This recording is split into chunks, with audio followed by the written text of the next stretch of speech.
Hi dear friends, today we are going to start a new lesson from 8th standard, that is first topic, living world and classification of microbes.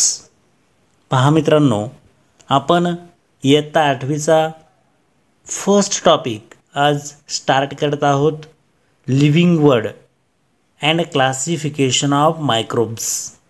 In that topic we have to study about the biodiversity and need of classification. There are given different part including different living organism. In that there are different kingdom are we have to study.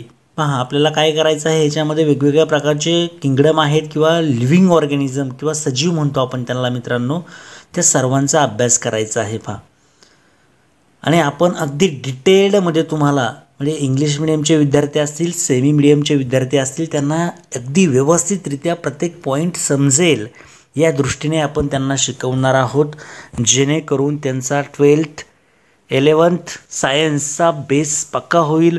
त्याचप्रमाणे 9th 10thचा सुद्धा base त्यांचा काय होईल मित्रांनो, पक्का होईल. अशा पद्धतीने आपण त्यांना शिकवणार आहोत. पहा,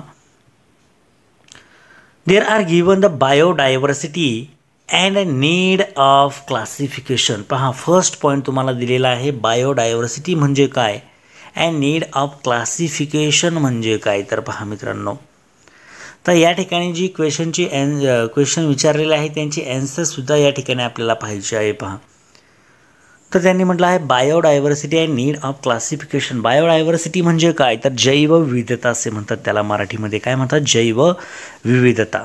अँड नीड ऑफ क्लासिफिकेशन, मग त्यांचं वर्गीकरण करण्याची गरज का असते, मग ते आपल्याला पाहायचं आहे. Biodiversity and need of classification. So here are given that last year we learned that all the living organisms on earth have adapted according to the geographic regions, food ingestion, defense, etc. While adapting, many differences are observed in the organism of same species too. तर पहा मित्रांनो काय होतंय, तर मागील इयत्तेमध्ये 7th स्टँडर्डमध्ये आपण पाहिलं आहे की कशा पद्धतीने त्या प्राण्यांमध्ये असणारी विविधता आपल्याला पाहायला भेटते. त्यांच्या अन्नाची जी वेगवेगळी गरज असते त्यानुसार, त्याचप्रमाणे त्यांचं राहणीमान असेल किंवा त्यांची डिफेन्स करण्याची जी क्रिया आहे मित्रांनो, ही प्रत्येकाची वेगवेगळी असते. आणि म्हणूनच त्यांच्यामध्ये आपल्याला काय पाहायला भेटतं मित्रांनो, there are many differences observe. म्हणजे काय, तर त्यांच्यामध्ये विविधता आपल्याला पाहायला भेटते. म्हणजे प्रत्येक प्राण्यांची जी राहणीमानाची आहे, त्याचप्रमाणे खाण्याची असेल किंवा बाकीच्या ज्या सर्व गोष्टी आहेत त्या गोष्टी प्रत्येकामध्ये वेगवेगळ्या आहेत. त्यामुळं काही प्राणी पहा, आपण जर पाहिलं तर त्याच्यामध्ये जर काही ॲक्वॅटिक ॲनिमल्स आहेत, म्हणजे काही प्राणी हे पाण्यामध्ये राहतात, काही प्राणी हे जमिनीवरती राहतात आणि काही प्राणी हे जमीन आणि पाणी या दोघांवरती आपल्याला राहताना दिसतात. पहा, तर या ठिकाणी म्हटलं आहे according to the 2011 census around 87 million species of the living organism are found on the earth including land and sea. पहा, तर काय म्हटलेलं आहे, समुद्र आणि जर जमिनीवरती जर विचार केला आणि 2011ची जनगणना आपल्याला माहिती असेल मित्रांनो, दर 10 वर्षांनी आपण जनगणना घेतो किंवा सेन्सस त्या ठिकाणी घेतात. 2011 नंतर आता 2021ला सेन्सस होणार आहे. पहा, तर ज्या वेळेसला 2011ला घेतली होती जनगणना, त्यावेळेसला 87 million species of the living organisms are found on the earth including land and sea. म्हणजे काय, तर 87 दशलक्ष आपण त्याला म्हणू शकतो, 87 मिलियन स्पेसीज म्हणजे प्रजाती त्या ठिकाणी आपल्याला पाहायला भेटल्या होत्या. आणि त्या प्रजाती कुठं होत्या, तर त्या लँड म्हणजे जमीन आणि कशामध्ये होत्या, समुद्रामध्ये आपल्याला पाहिल्या होत्या. पहा, to study such a fast number it was essential to divide them into the groups. पहा, एवढी मोठी संख्या आहे, 87 million species of the living organism आहेत. मग त्यांचं ऑब्झर्वेशन करायचं असेल, त्यांचा स्टडी जर करायचं असेल तर त्यांना काय करावं लागेल मित्रांनो, divide into different type of groups म्हणजे त्यांना वेगवेगळ्या गटांमध्ये काय करावं लागेल. म्हणजे जर नंबर ऑफ असतील तर त्यांच्यामध्ये आपल्याला ऑब्झर्वेशन कसं करता येणार आहे. म्हणजे हे जर वेगवेगळ्या प्रकारचे जर प्राणी असतील, ॲनिमल असेल किंवा प्लांट्स असतील तर त्या डायरेक्टली आपण त्यांचा अभ्यास करू शकत नाही. म्हणून त्यांना काय करावं लागतं, it divided into different type of groups. So groups and subgroups were created considering the similarities and the differences among the living organism. आणि त्यांच्यामध्ये काहीतरी साधर्म्य आहे. या साधर्म्याचा वापर करून त्यांचं रूपांतर काय केलेलं आहे मित्रांनो, पहा त्यांनी म्हटलेलं आहे they can be divided into different type of groups to study the vast number.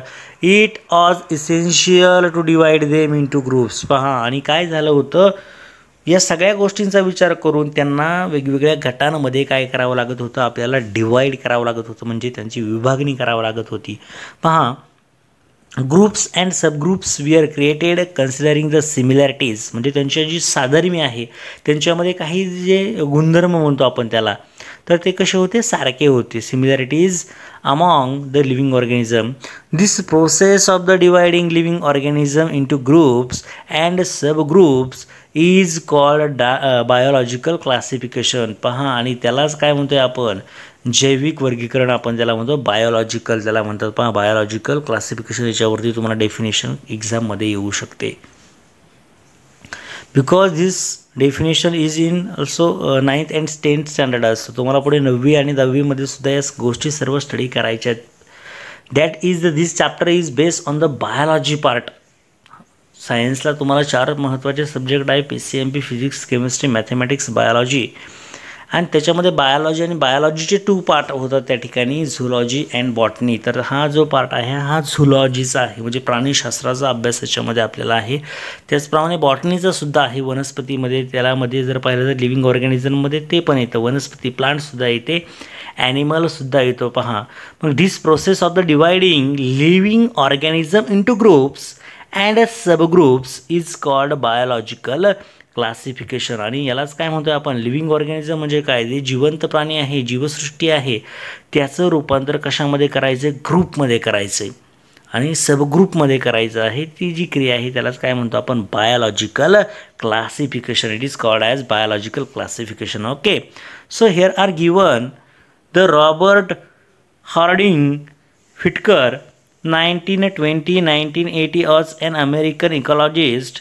In 1969 he divided living organism into 5 group. पहा काय म्हटलं आहे त्याने, रॉबर्ट हार्डिंग फिटाकर यांनी काय केलं होतं, फिटाकर नावाचे जे सायंटिस्ट होते त्यांनी पहा 1920 to 1980 या कालावधीमध्ये काय केलं होतं, ते अमेरिकेचे होते. पहा, आणि त्यांनी डिवाईड केलं लिव्हिंग ऑर्गॅनिझमला. किती ग्रुपमध्ये केलं फिटाकर यांनी, Whittaker divided the living organism into how many groups, 5 groups. पहा, लक्षात ठेवायचं, नेहमी तुम्हाला याच्यावरती क्वेश्चन असतो, Whittaker divided into how many groups the living organism. Living ऑर्गॅनिझमला विटाकरने किती ग्रुपमध्ये डिवाइड केलं, तर how many groups are there, 5 group, 1 2 3 4 and 5 groups are given by the Whittaker. There are given the history. In history there are given Carl Linnaeus in the 1735 divided living world in 2 kingdom, Vegetabilia and Animalia. तो देखो क्या दिया आहे, काय दिलं आहे मित्रांनो, पहा या ठिकाणी तुम्हाला.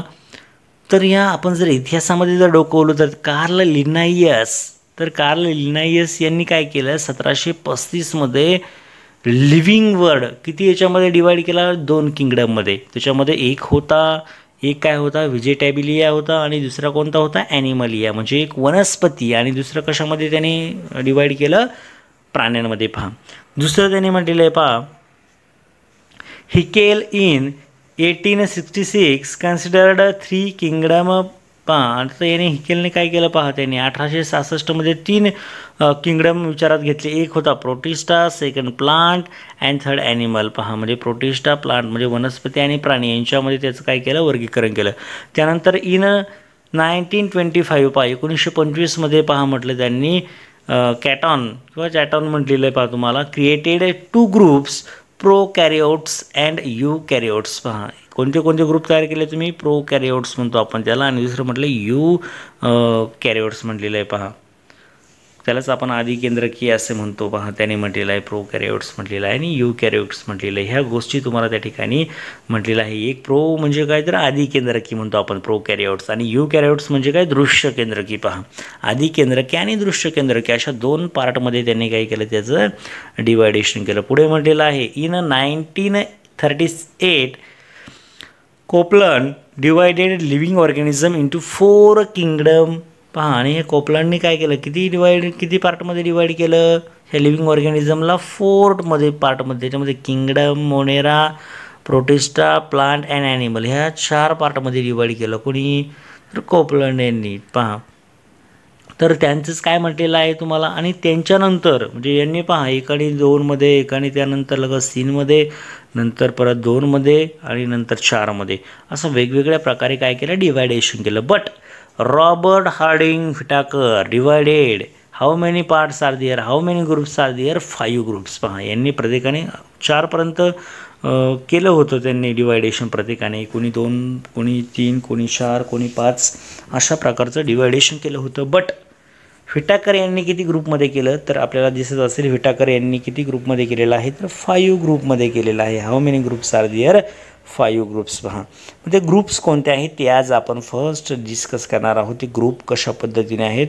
ते आपण पाहूया. पहा, या ठिकाणी तुम्हाला ते 5 ग्रुप दिलेले आहेत ते डिस्कस करणार आहोत आपण.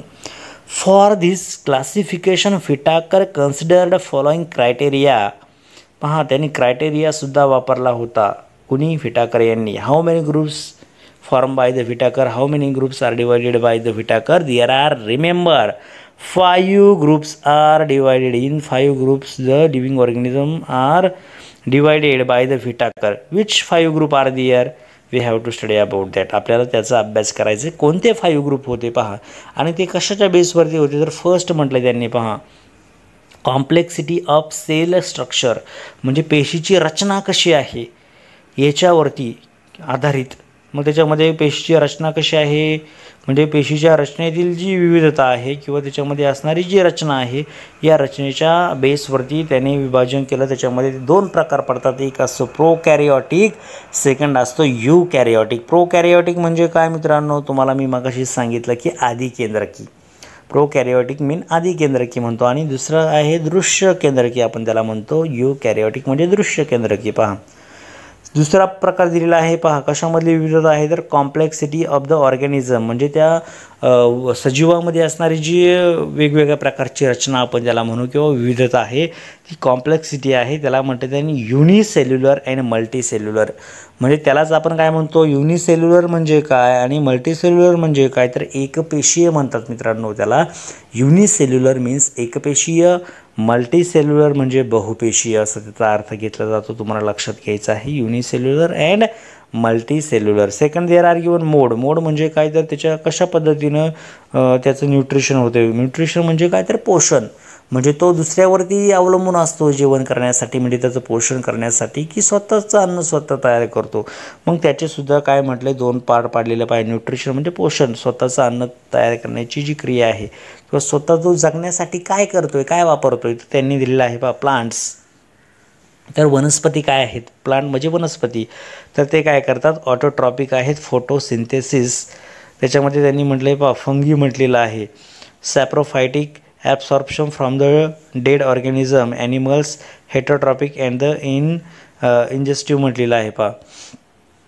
तर काय म्हटलेलं आहे, हे जे प्लांट असतात ना, प्लांट म्हणजे वनस्पती, ते काय आहे म्हटलं त्यांनी, ऑटोट्रॉपिक म्हटलेलं आहे. आणि काय म्हटलं, फोटोसिंथेटिक म्हणजे काय करतात, ह्या वनस्पती आहेत ना, वनस्पती स्वतःचे अन्न स्वतः तयार करतात. कशाने करतात, तर प्रकाश संश्लेषणाच्या मार्फत ते स्वतःचे अन्न स्वतः तयार करतात. दुसरी गोष्ट या ठिकाणी ॲनिमल दिलेला आहे. ॲनिमल कसा आहे, हेटरोट्रॉपिक आहे. हेटरोट्रॉपिक म्हणजे काय, तर दुसऱ्यावरती अवलंबून असणाऱ्या ना काय म्हणतो आपण, हेटरोट्रॉपिक असं म्हणतो. तर प्राणी म्हणजे ॲनिमल. आपण सुद्धा पहा, म्हणजे त्याच्यामध्ये मानवसुद्धा येऊ शकतो, मानवसुद्धा येतो, इतर जे प्राणी आहेत ते सुद्धा येतात. ते कशावरती अवलंबून असतात, म्हणजे उदाहरणार्थ तुम्हाला द्यायचं म्हटलं, वीट म्हणजे गहू असेल, बाजरा किंवा बाजरी आपण त्याला म्हणतो. तर या सर्व गोष्टी कशापासून भेटतात आपल्याला, कशापासून भेटतात, तर त्या खऱ्या अर्थानं प्लांटपासून भेटतात. प्लांट काय करते मित्रांनो, या ठिकाणी सांगितल्याप्रमाणे ते ऑटोट्रॉपिक असते, म्हणजे स्वयंपोषी असते. आणि ती कशाद्वारे करते तर फोटोसिंथेसिस, सूर्यप्रकाशाचा वापर असेल किंवा त्या ठिकाणी प्रकाश संश्लेषणाची क्रिया असेल. आपण जमिनीमध्ये धान्य टाकतो आणि त्या धान्यापासून आपल्याला माहिती असते त्या ठिकाणी वेगवेगळ्या प्रकारचे कमी प्रमाणात धान्य जरी टाकलं आपण जमिनीमध्ये किंवा पेरतो आपण ते धान्य, आणि ते पेरलेलं धान्य काय होतं मित्रांनो, आपल्याला कणसाच्या रूपामध्ये आपल्याला पाहायला भेटतं. मग ते वेगवेगळ्या प्रकारचे गहू असेल, बाजरी असेल, ज्वारी असेल, या सर्व गोष्टी या कशापासून मिळतात तर त्या वनस्पतींपासून आपल्याला भेटतात. म्हणजे प्राणी हा हिटरोट्रॉपिक आहे आणि ज्या वनस्पती आहेत, वनस्पती काय आहेत, ऑटोट्रॉपिक आहे. म्हणजे त्या स्वयंपोषी आहे, स्वतःचं अन्न स्वतः तयार करतात. पुढे दिलं आहे तुम्हाला लाईफस्टाईल, म्हणजे कशा प्रकारचं त्यांचं लाईफस्टाईल आहे पहा त्यांनी म्हटलेलं आहे. म्हणजे ते त्यांची जीवन जगण्याची जी प्रोसेस आहे ती कशी आहे त्यांनी सांगितलेलं आहे. पहा त्याने म्हटले प्लांट काय म्हटले, प्रोड्युसर म्हटलेलं आहे. पहा प्लांट काय करते, प्रोड्यूस करते, निर्माण करते. पहा म्हणजे अन्न तयार करण्याची क्रियासुद्धा कोण तयार करत असेल तर प्लांट करते. पुढे म्हटलेलं आहे ॲनिमल. ॲनिमल काय आहे, कन्झ्युमर आहे. कन्झ्युमर म्हणजे काय तर तो ग्राहक आहे. म्हणजे हा निर्माता कोण, तयार कोण करतं आहे, प्रोड्युसर कोण आहे, प्लांट आहे, वनस्पती आहे, प्रोड्यूस करते वनस्पती. आणि ॲनिमल काय करतो, कन्झ्युम करतो. कन्झ्युम करणे म्हणजे ग्राहक आहे. म्हणजे थोडक्यामध्ये आपण सुद्धा एखाद्या वस्तू जर मार्केटमध्ये येत असेल तर कन्झ्युमर तो तयार करतो, तो कन्झ्युमर असणार आहे. त्या ठिकाणी प्रोड्युसर असणार आहे. म्हणजे तयार करतो तो प्रोड्युसर असणार आहे आणि आपण कन्झ्युमर म्हणजे आपण ग्राहक आहोत, आपण त्यांच्याकडून ती वस्तू घेतो आहे. म्हणजे या ठिकाणी जर पाहिलं लाईफ प्रोसेसमध्ये तर प्लांट काय ॲक्ट करते, प्रोड्युसर ॲक्ट करते. ॲनिमल काय करतो, कन्झ्युमर्स असतो. आणि ही जी फंगी असते ना, फंगी या ठिकाणी सांगितलं आहे. काही जण फंगायसुद्धा म्हणतात, काही जण फंगी म्हणतात.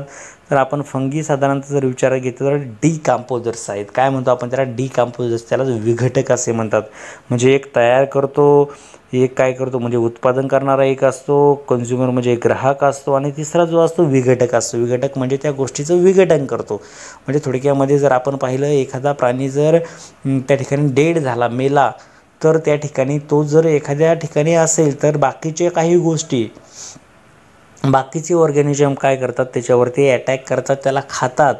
आणि काही कालावधीनंतर त्याचं काय होतं, संपूर्ण विघटन होतं. किंवा त्या प्राण्याला खाल्लं जरी नाही तरी तो विघटित होतो, त्या जमिनीमध्ये तो काय होतो, डिकम्पोज होतो. त्या ठिकाणी पहा त्यालाच काय म्हटलं त्यांनी, फंगी त्यांनी त्या ठिकाणी दिलेला आहे. पुढचा लास्ट पॉईंट दिला पहा तुम्हाला, फायलोजेनेटिक रिलेशनशिपमध्ये म्हटलं आहे prokaryotic to eukaryotic, unicellular to the multicellular. म्हणजे काय तर त्या ठिकाणी तुम्हाला म्हटलं आहे आदिकेंद्रकी ते दृश्यकेंद्रकी म्हटलेलं आहे. आणि दुसरं म्हटलं युनिसेल्युलर. युनि म्हणजे काय तर एकपेशीय ते बहुपेशीय. मग त्यांची रचना कशी आहे, ती रचना फक्त आज आपल्याला पाहिजे. What is a total living organism कोणते कोणते आहेत ते आपल्याला पाहिजे आहे. Living organism there are including prokaryotic, eukaryotic. Prokaryotic means there are already we discuss about that. Okay, eukaryotic that is आदिकेंद्रकी अँड दृश्यकेंद्रकी. हे जे आहेत प्रोकॅरिओटिक त्याला म्हणतात आदिकेंद्रकी, युकॅरिओटिक त्याला म्हणतात दृश्यकेंद्रकी. Again the prokaryotic is divided into unicellular. There are unicellular म्हणजे काय तर एकपेशीय सजीव आपण त्या ठिकाणी म्हणू शकतो unicellular. Unicellular including the kingdom first. म्हणजे किंगडम म्हणजे काय तर सृष्टी म्हणतात त्याला, सृष्टी मोनेरा म्हणतो आपण त्याला. Kingdom one that is a सृष्टी मोनेरा, त्याला किंगडम वन मोनेरा आपण म्हणतात, त्याला सृष्टी वन मोनेरा असे म्हणतात. युनिसेल्युलर म्हणजे एकपेशीय. Second there are given the युकॅरिओटिक्स म्हणतो आपण त्याला. युकॅरिओटिक्स म्हणजे काय तर त्याला आपण तुम्हाला सांगितलं दृश्यकेंद्रकी. ही डिवायडेड इंटू बोथ युनिसेल्युलर. पहा युकॅरिओटिक काय करतात, दोन्ही प्रकारामध्ये डिवाइड होतात. कोणते दोन, युनिसेल्युलर ॲज वेल ॲज मल्टीसेल्युलर. युनिसेल्युलर म्हणजे एकपेशीय, मल्टीसेल्युलर म्हणजे बहुपेशीय. या दोन्ही घटकांमध्ये त्याचं विभाजन केलं जातं. पहा again the unicellular there are including kingdom two. सृष्टी दोन त्याच्यामध्ये इन्क्लूड असते, त्याला म्हणतो आपण Protista. And in multicellular there are including 3 kingdom, that is kingdom number 3, kingdom number 4, kingdom number 5. म्हणजे सृष्टी 3, सृष्टी 4 आणि सृष्टी 5 या गोष्टी सर्व असतात त्या कशामध्ये असतात, मल्टीसेल्युलर. मल्टी म्हणजे काय, बहुपेशीय. पहा मग त्याच्यामध्ये कोणते कोणते आहे, याच्यामध्ये फंगी आहे, प्लांटी आहे, ॲनिमली आहे. म्हणजे काय, फंगी असेल, त्यानंतर काय म्हटलं प्लांटी वनस्पती असेल, ॲनिमलिया म्हणजे काय म्हणतो आपण त्याला, प्राणी असेल.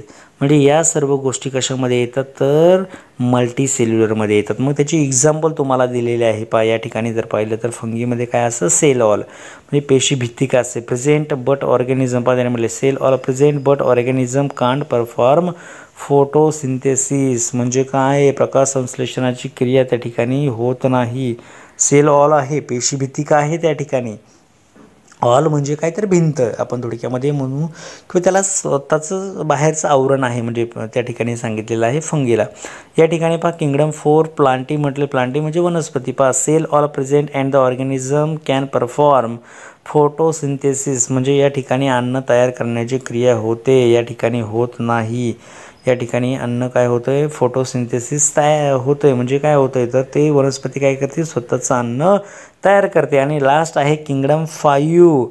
किंगडम 5 म्हणजे कोणता आहे तर ॲनिमलिया आहे. कोणता आहे ॲनिमलिया म्हणजे त्याच्यामध्ये प्राणी येतं. आपण सुद्धा या घटकामध्ये येतो म्हणजे आपण प्राणी असेल बाकीचे ॲनिमल असतील ते सर्व कशामध्ये येतात तर ॲनिमलियामध्ये येतात. त्यांच्यामध्ये नो सेल ऑल म्हणजे सेलला कोणती अशी भिंत नाही आहे त्या ठिकाणी ज्याप्रमाणे प्लांटला आपल्याला पाहायला भेटते. हे जे सगळं आहेत मित्रांनो हे जे आता आपण पाहिलं ते 5 kingdom system of the classification म्हणजे वर्गीकरणाचे जे स्तर होते त्या वर्गीकरणाच्या स्तरांचा आपण काय केला मित्रांनो अभ्यास केला. आता नेक्स्ट लेक्चरमध्ये आपण काय करणार आहोत या प्रत्येक पॉईंटचा एकदम बारकाईने अभ्यास करणार आहोत. याच्यामध्ये दिलेला आहे फर्स्ट आहे मोनेरा, सेकंड असेल किंगडम प्रोटिस्टा, थर्ड असेल किंगडम फंगी, फोर्थ असेल किंगडम प्लांटी म्हणजे काय किंगडम ॲनिमलिया म्हणजे काय. टोटली 4 पेजेस आहेत या टॉपिकला. आपण साधारणतः 2 लेक्चरमध्ये नेक्स्ट आपला टॉपिक हा संपेल. साधारणतः 3 लेक्चर्स लागतील. 1 lecture is introduction how we explain how to divide this all part.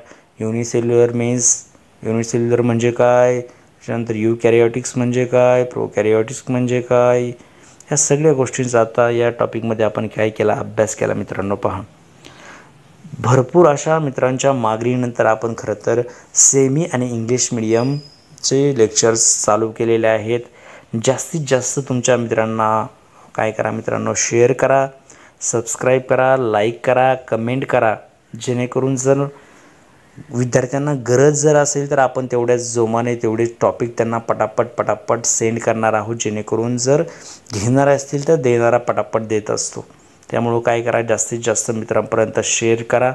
Okay आपण अशाच प्रकारचं क्वालिटी एज्युकेशन तुम्हाला प्रत्येक पॉईंट अगदी डिटेल्डमध्ये मी सांगणार आहे जेणेकरून English medium and semi English मिडियमचे जे विद्यार्थी आहेत त्या सर्वांना प्रत्येक पॉईंट चांगल्या प्रकारे समजेल हे आपलं टार्गेट आहे. Okay all the best thank you.